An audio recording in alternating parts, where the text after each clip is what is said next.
Alrighty guys, what is up? And today I'm coming at you with a quick deck profile on my Satellarknight deck. This is a deck I kind of got from a friend recently and kind of been building it and testing it out online and stuff, and I think I got the deck kind of where I want it right now.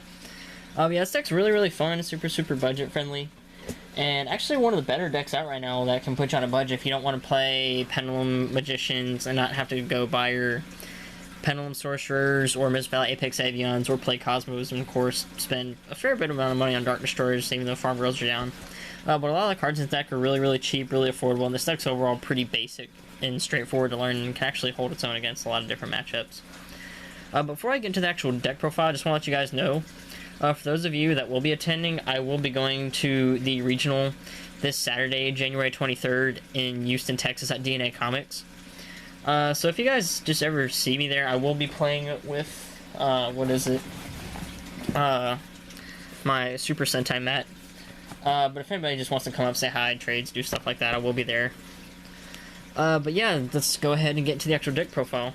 Starting off with the monsters, of course we play 3 copies of Satellarknight Deneb. All the Satellarknights have effects whenever they're summoned, like basically anyway. But Deneb's effect is whenever he's summoned, you can add a Tellarknight monster from your deck to your hand, except for, of course, another copy of himself. But there's a lot of different combos. I will get into those in a little bit once I go through all the actual Tellarknight monsters. The next, I play 2 copies of Unun Kalahai. Unun Kalahai, whenever he's summoned, you can send a Tellarknight from your deck to the graveyard, except for himself, so he sets up combos. And then I play 3 copies of Satellarknight Vega. Vega, whenever you summon, you can special summon a Tellarknight out of your hand, which helps with a lot of different plays, and I'll explain the combo here in a little bit.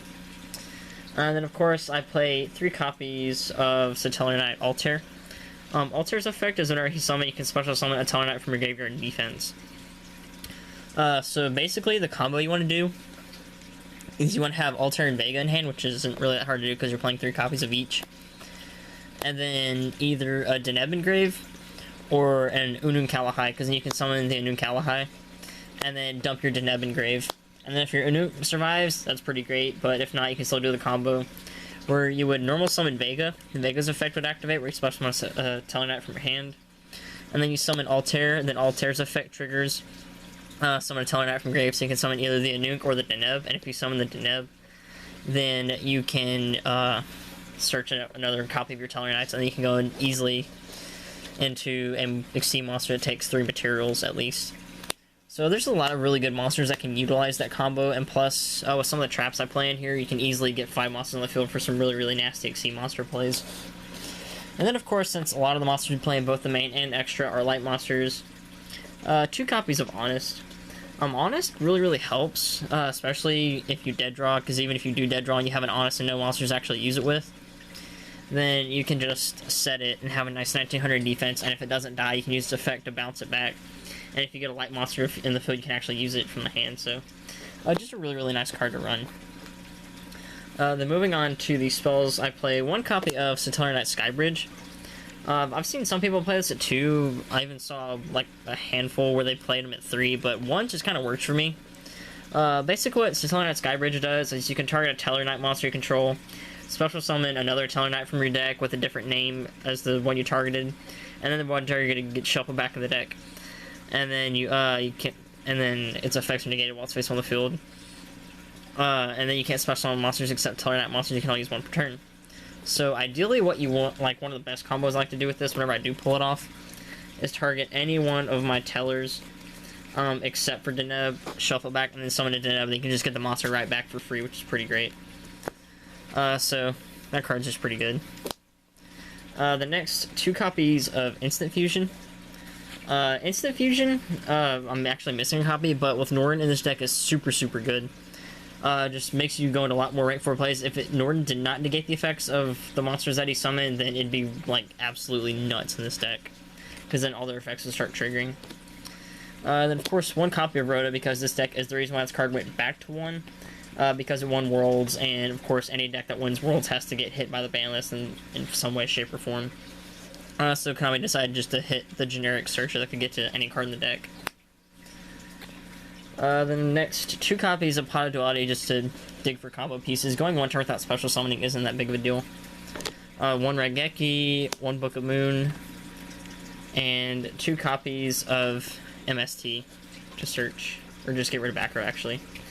And that rounds it up for the spells.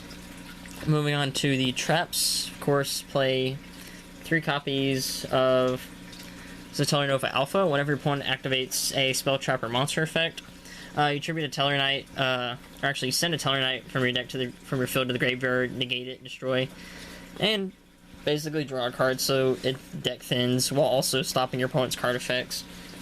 And it gets Tellarknights engraved for altar plays, so really nice card. And then next, 2 copies of Oasis of Dragon Souls, and to kind of go in conjunction with that, 3 copies of Call of the Haunted. Pretty self-explanatory. Summon your tellers out of grave, get their effects to go off, just really good. And then if you have, of course, your typical Vega, Altair, Deneb combo, then you can Call the Haunted, and even Oasis of Dragon Souls, more monsters to the field. So those cards are just really nice to run.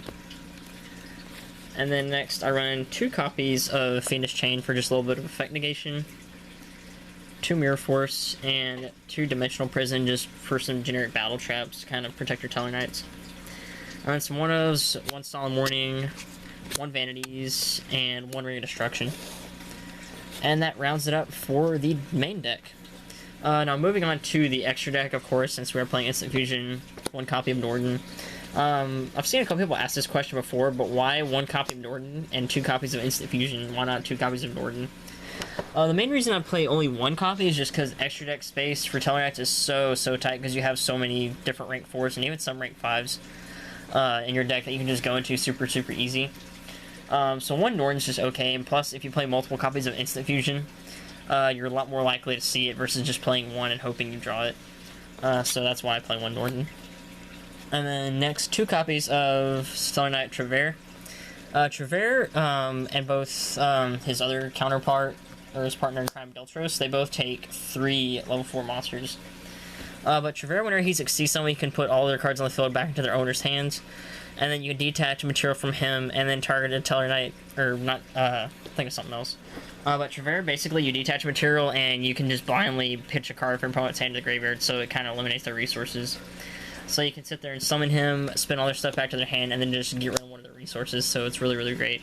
And plus with 2100 attack, it's not too bad. And then whenever he dies, you can target a Tellarknight monster in your graveyard and special summon it, so just a really great card overall to run. Kind of reminds me of Boxia for Yang Zings in a way, just because of all the spinning back ability. The next, 1 copy of Deltros. Deltros, again, like I said, with Trevere, takes 3 materials to make, and then while it has material, your opponent can't basically respond to the summon of your Tellarknights, so basically protects them from Bottomless, protects them from Warning, from Torrential, Time Space Trap Bolts, things like that. And then once per turn, you can detach material from this card, target a card your opponent controls, and destroy it. And then also, like Trevere, when he dies while he has material, you can target a Tellarknight in your graveyard and special summon it.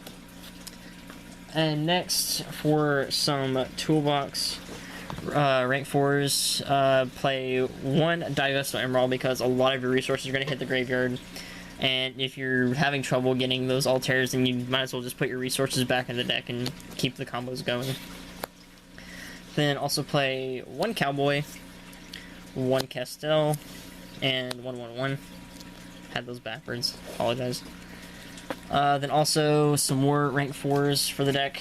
Heroic Champion Excalibur, just because all the monsters in this main deck except for Honest are warriors, so why not just make them into a nice 4K beat stick and run over those problematic monsters. 1 Starleash Paladinimo, kind of cool to actually play this guy, because I haven't actually played him in a deck since he first came out in the Zexal tin, and I've just kind of had him sitting in my collection, but now that I can actually play him in a deck, it's really great. But he takes 2 level 4 light monsters to summon, and then once per turn you can detach material from him, or you can detach both of his materials and target a monster your opponent controls. Its attack becomes 0 and its effects are negated, and then whenever he dies by battle or card effect, you get to draw a card. So he's just kind of there to make those problematic monsters lose their effects and their attack, and then you just swing for 2k. And if your opponent does end up killing them, then you get to draw a card, so can't really go wrong there. And the next one, Heroic Champion Rongominiad. This guy, I've only made him with 5 materials once, but most cases I make him with 3 or even 4 materials on some good combos. But Rongominiad and Tellarknights is really great. But if those of you who don't know what he does, his effects depend on how many Exceeds materials he has, but during each of your opponent's end phases, you detach material from him. But if he has at least one material, he can't be destroyed by battle. If he has 2 or more, he gains 1500 attack and defense. If he has 3, he's unaffected by other card effects. If you have 4 or more, your opponent can't normally special summon, and if you have 5, once per turn, you can destroy all cards your opponent controls. So if you make 5 materials into this guy, he's a 3k beat stick, unaffected by other card effects, can't be destroyed by battle, locks your opponent out of summoning, and they also can just have their board wipe for no cost whatsoever. So this guy's just really, really great to run because of all the situations you can make him in. And also, I play 1 copy of Evil Swarm Ouroboros. Ouroboros is just really, really great in this deck because I played him originally in my Star Seraphs, and I made him fairly, but in Satellarknights, you can actually make this guy way more consistently. But he, like Deltros and Trevere, he takes 3 materials to summon, and then you can only use each of his effects once. You just detach a material to target a card your opponent controls, spin it back to the hand, send a random card from your opponent's hand to the graveyard, and then target a card in your opponent's graveyard and banish it. Also, a nice 2750 beat stick that can just sit there and move your opponent's resources around, kind of help control the board. Just really, really great. And then also 1 Satellarknight Ptolemaeus, because like I said, rank 4s that take 3 materials, super easy to summon. Why not overlay into some nice rank 5s? And those being in the form of Constellated Pleiades, just spins the problematic cards back to the hand. And 1 Satellarknight Constellar Diamond. This guy, really, really great card. For those of you who don't know what he does, I'll let you read his effect. It says during your main phase 2, you can also exceed summon this card by using a Tellarknight Exceed monster you control as the Exceed material, except Tellarknight Constellar Diamond. And the materials attached to that monster also become attached to him. And then while it has Exceed material, neither player can send cards from the deck to the graveyard, and any card that returns from the graveyard to the hand is banished instead. During either player's turn, when opponent's dark monster activates its effect, you can detach material from this card, negate the activation, and destroy it. Yeah, you can see why this guy is good if you can make him.